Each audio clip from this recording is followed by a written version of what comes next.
In a world full of distractions, there is one big question on every dog owner's lips. How do I become more than just the person holding the other end of the leash? We all get dogs with a dream in mind, a vision of the future. And if right now your everyday reality isn't quite that picture you had in mind, you are in the right place. It really doesn't have to be this way. You absolutely can and will be more to your dog than just the person who gets in between them and the world. The key is you need to be more sexy. More sexy than the neighbourhood cat. More sexy than the jogger in the park. More sexy than that half-eaten hamburger they just found on the floor. And yes, even more sexy than the dog across the road. I'm Tom. And I'm Lauren. Together we're Absolute Dogs. And you're listening to the Sexier Than a Squirrel podcast.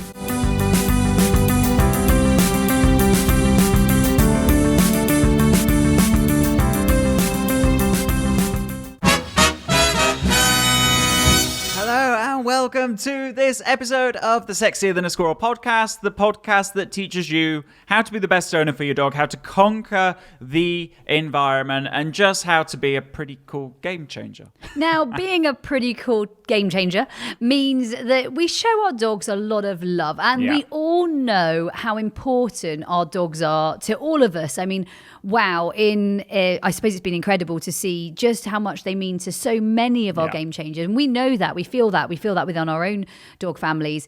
And I suppose this is an opportunity. Valentine's is coming up. It's a Valentine special. How we can, I suppose, show our dogs just how much we love them, how we can be the very best owners for our dogs, and what we could do maybe this Valentine's to ensure that our dogs, I suppose, they get the best from us too. Absolutely. And so we've got a series of, you can think of them as tips, or you could think of them as Valentine's gifts that you can give your dogs, and they're super easy and they don't require much time, but really this is going to massively supercharge that bond that you have between you and your dog. And I was chatting to a friend yesterday, and it was a friend who their partner wasn't able to be there on their birthday, and they were saying that disappointed them a little bit and they were feeling a little bit down. And I said, the thing is, like, really, most of all, it's not about it's not about that one specific day. This is about something that you can do all the time. So what we're about to share with you guys is actually something that you can do all the time for your dog. And at the same time, Valentine seems an appropriate time to sort of share it, because it's celebrating love. It's celebrating joy of actually owning our dogs. And for so many of us, they mean so much. So we're going to do a few tips. Should we do tips tennis? Yeah, let's. So I guess the kind of starting point of all of this should be that we need to remind ourselves of that relationship bank account and how it works. Because the cool thing is that we can quantify the relationship or the bond that we have with our dogs. And the way that we do that is by, adding things up. And so we can invest in our relationship with our dogs by having positive interactions with them. So that might be playing a training game. That might be, doing some massage. That might be doing something that you and your dog enjoy together.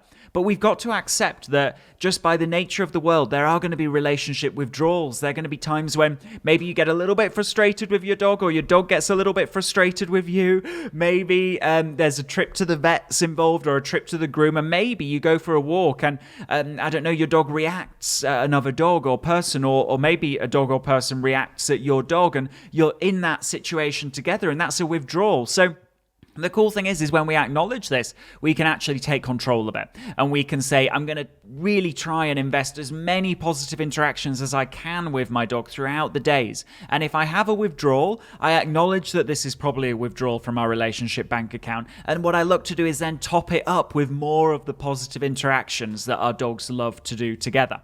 And I think that it's something that it's part of it's just acknowledging, right, Tom? Like actually being aware of this. And this is just one of the many gifts that you can give your dog. Okay, second one. And this is, again, it's Valentine's specific in the sense that we want to love on our dogs. But equally, this is something we can consider all the time, is being our dog's best advocate in so many different situations. And I've had a couple of situations in the last few weeks with my dogs. And I just want to explain to you how you can consider being your dog's best advocate. So walking along with my dogs and walking out and about, and another owner saying, my dogs really, really, really would love to play with your dogs. His German Shepherd was bouncing and lunging at the end of the lead, and he was very, very exuberant and very, very, very larger than life. I had my 4 Border Collies all off lead and not so sure about the bouncing German Shepherd. Weren't visiting, but also you could see we're giving a wide berth to German Shepherd. Actually having the confidence to say, I don't think my dog will enjoy this experience. And having that line under your belt that Tom and I have said so many times, and I've actually never used it. And yet it was that moment to practice and rehearse it. Another moment of being my dog's best advocate. One of my dogs was treated by a chiro. He went to treat her in a certain way. And I just said, I don't think she's going to enjoy that. And actually for her interests, I don't think this is going to be useful for her, how she feels. And I know that you want to adjust like that, but I think you need to just tackle it slightly differently for her. Don't feel bad about saying to anyone, whether that's a professional or whether that's a friend, be your dog's best advocate. They cannot speak. They cannot tell us in words. And so actually, I suppose I'd want to empower all of you listening that you can have those conversations. I'm not saying ever you need to be confrontational. Ideally, being curious and having the conversation and sometimes asking the questions to be your dog's best advocate. Yeah. You're not a bad person for asking. Absolutely. And so the cool thing is that when we are our dog's superheroes, actually there's a level of trust that happens where the more we can minimize those withdrawals from that relationship bank account when we're, going through life together, the better. And the cool thing is that you'll find actually people respond to it really, really well. This isn't something that's confrontational, right? And I think it's the fear that people have that they are. I know my partner, for those of you that don't know, Matt, he definitely doesn't always like to say, oh, could we not do that? And yet, actually, sometimes that might be the best way. Or he would certainly feel more awkward than you and I. Us both being very, very extrovert and quite happy to suggest. Equally, I think for Matt, he's like, you can see him going, oh, do I let the German Shepherd beat my Border Collie up here? Because that realistically is what's going to happen. That German Shepherd's going to jump all over the Border Collies. And not because they're a German Shepherd, right? Because they're bouncy, bouncy and 10-month-old dog. The owner was wanting them to interact so that they could make friends, whereas... And hasn't been off lead for a good while, he said. So dog's been on lead for about a month. It's a bit like a pony.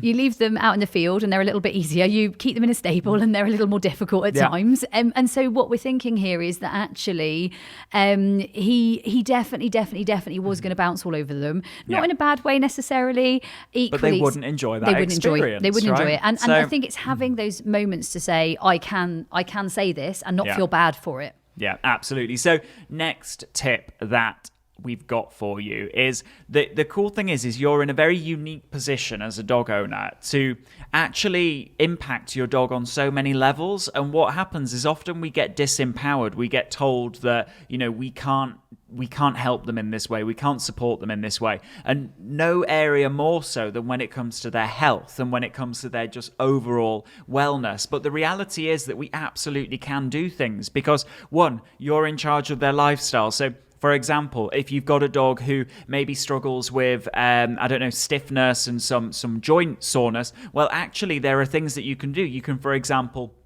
have them on what's called a level plane of exercise. Day in, day out, you roughly do the same kind of fitness, right? It's not necessarily walks. It might be some Triple F games or something like that. And if you don't know what Triple F is, it's our fitness program. It's something you can download on the website. Yeah. And I 100% would say it's something to understand and learn a bit more about. Yeah, absolutely. And what that allows your dog to do is to adapt to the requirements of the day and not get caught out, right? Equally, we can support them from the inside out by, for example, if you want more information on this, guys, then head to AO Canine. That's a-ok9.com to find out more about how you can support your dog from the inside out. But the key is that there are things that we can do that might be supporting and promoting their gut wellness. It might be supporting and promoting their brain wellness. It might be supporting and promoting their joint wellness, right? The cool thing is that actually there's a lot in your hands that you can help them out with, despite what the world might tell you about, there's nothing you can do about that.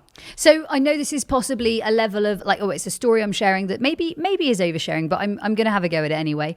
And I can tell you now that my dad and Everest, they both have cancer. And I can tell you now that for me, looking after Everest and her diet is way easier than trying to help my dad, right? Yeah. And as much as it's definitely a difficult topic to talk on, I can also kind of see the sides of it that we can implement on, and actually the funny sides of like looking after the pair of them too, because trying to get dad to eat healthier, trying to look at dad's diet and what supplements he takes. I mean, it's tough. Yeah. It's really tough when you ask him to maybe eat. And I am not a nutritionist. What I'm saying is do your own research in these areas. And Tom's obviously recommended you guys go and have a look at the AO Canine site, but Everest is on the supplements. We give her those with her raw food. Mm-hmm. She has other supplements mixed in, and for her from the site, and for her, very easy. For dad, oh my goodness, so much harder, so much tougher, trying to get the right things in. And what I suppose I'm saying to you is you have so much impact here. You have so much at your fingertips. With our dogs, we can do this. And I've said a number of times, oh my goodness, Everest is way easier to look after, right? Like she is way, in so many ways. So she's way easier to work with because we can do all these things. Like we can make the special foods that work with her. We can supplement correctly. Whereas it's much harder in other ways. So do what you can do, I suppose, and focus on what you can do, because this has given me a lot of strength in knowing what I can change and can help versus the things I can't. So it represents one of the ways and gifts that we can give our dogs and ways that we can support them. And really, we can talk all day about this. And, we get very passionate about it. We'll do a future episode on it for sure. But in the meantime, head to a-ok9.com to be able to learn more about the ways that you can support your dog from the inside out. Okay, next tip. And this is a tip I really didn't get at first. And I definitely feel I'm onto it now. And I know that Absolute Dogs and all of you guys listening and Tom and I, we both we preach this one hard. Make sure your dog has enough rest time. Yeah. Like one of the gifts you can give your dog sometimes is to leave them alone. Yeah. Like actually give them a break, give them some rest, and don't feel like you have to be doing stuff 24/7. I have to say, like, because we've obviously had this crazy period for a while now of being at home more and not traveling more and or as much, and not traveling at all. In fact, I think my vehicle hasn't been filled up in months and months and months, and it depends when you're listening to this. But for me, I do very little travel compared to what I did. My dogs are tired having me around sometimes. Like it's exhausting to have like permanent entertainment, whether that's just us being around the house or whether that's us training them. So giving your dog the gift of rest, giving your dog the gift of space, giving your dog the gift of quiet or peace or calm music or whatever it is you might give them, long lasting chews or calmness or the calmness triad or protocol or whatever it is that you're doing with your dog. And all of those things are obviously part of the Training Academy and Absolute Dogs and Sex in a Squirrel and all the things we do in our world. But what I would say is I think so many people overdo the interaction and underdo the rest. Yeah, and in fact, we've got a great lesson on this on our YouTube channel. And guys, if you've not yet subscribed to the YouTube channel, oh my God, you're missing out. It is full of amazing free resources that we've put together to really kind of help as many dogs and owners all over the world as we possibly can do. So all you've got to do is head to YouTube and search Absolute Dogs, hit subscribe on the channel, and there is a video on there on how you can inspire true calmness and rest in your dogs that is really a game changer for dogs, and it's one of the biggest gifts that you can give them. Now, on the subject of gifts that we can give our dogs, arguably the greatest gift is giving them the gift of having a brain that is adapted to the situations they find themselves in, arming them with the skills to feel bomb-proof, cool, calm, collected in the situations that they find themselves in. And the cool thing is, guys, that this is something that you should all be celebrating right now and really patting yourselves on the back, that as a game changer, you're doing that. You're giving them that gift every day, whether it's that you're part of Training Academy, whether it's that you've been following our videos on Facebook, or you've been listening to this podcast. You've been playing games that reshape your dog's brain and make them better suited to the world that they find themselves in. So they're less stressed, less anxious, more able to make great choices. And that's powerful. And if you're listening to this and thinking, well, I've kind of been doing that, but I'd love to do that a lot more. Well, the best starting point is the Sexier Than a Squirrel Challenge. It's 25 days of I games. mean, it's insane value, like insane. Yeah. I mean, the people, well, how many thousand people have been through the challenge now? It's something like, it's well over 40,000. The Which last time is I checked, it was 40,000, which was a little while ago. Insane, like insane. And the results and the level of transformation and change just from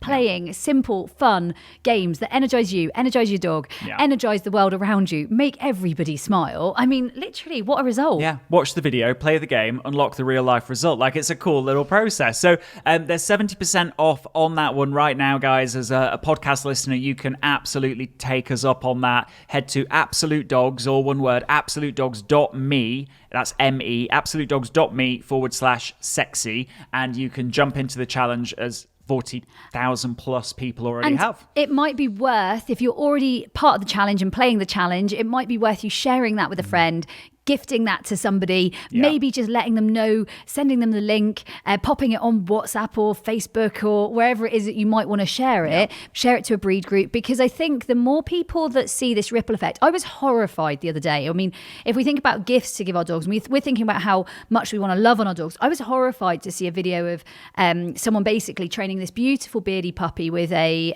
prong collar to heel work, like to train heel work and obedience work. And I was horrified because this dog was absolutely, number one, it was joyful. Number two, bouncy, vibrant, energetic little pup that within one session had the life taken out of his little eyes. Like, he just literally, for me, what a sad place we are in where we need to do that to make a dog walk to heel. And it's so not needed and it's so not necessary and it's so far from the world that we are in, and we know there's a cool way.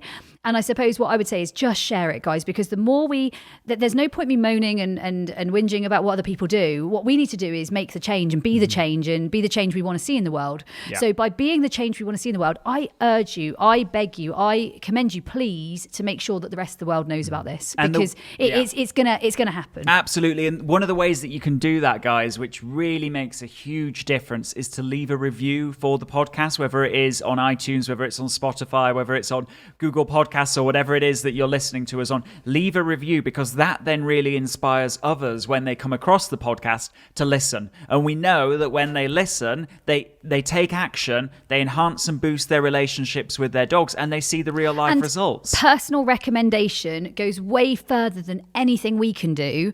And one of the things that drives us to do more, I hope you're enjoying the podcast. I hope you get to enjoy this content, whether you're driving to work or whether you're at home enjoying a cup of coffee or an evening a glass of wine, whatever it is you're doing. I really hope you enjoy them. And what allows us to strive to do more of this is the fact that they make a difference. Now, you're making such a huge difference when you share on our behalf, because that's what allows more people to really love on their dogs more. So really, what a gift of Valentine's if you could do that. It's a really powerful gift. Absolutely. So guys, I hope you're realizing, I hope you're celebrating that some of the gifts we talked about, you're already giving your dog each and every day. And some of them, they're easy, they're doable, they're things that you can integrate into your life. Basically, they're possible. And you're going to make them possible. Absolutely. And some of them might be reminders where you think, actually, you know what? I could do a little bit more of that. Actually, I'm not doing that at all. And I'd love to be able to support them in that way. We've given you a lot of tips there. Happy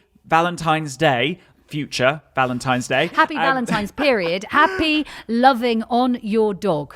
Well done, guys. Well done for being a game changer. Well done for being the very best dog owner your dog could ever wish for. We will see you in the next episode next week. In the meantime, remember, stay sexy. Hey, before you go, have you taken part in the worldwide Sexier Than a Squirrel Challenge? It's a 25-day online video program. Huge energy, amazing community, and over 6,000 people are already taking part. The only question is, you know where you are today. Where do you want to be 25 days from now? Head to AbsoluteDogs.me/sexy.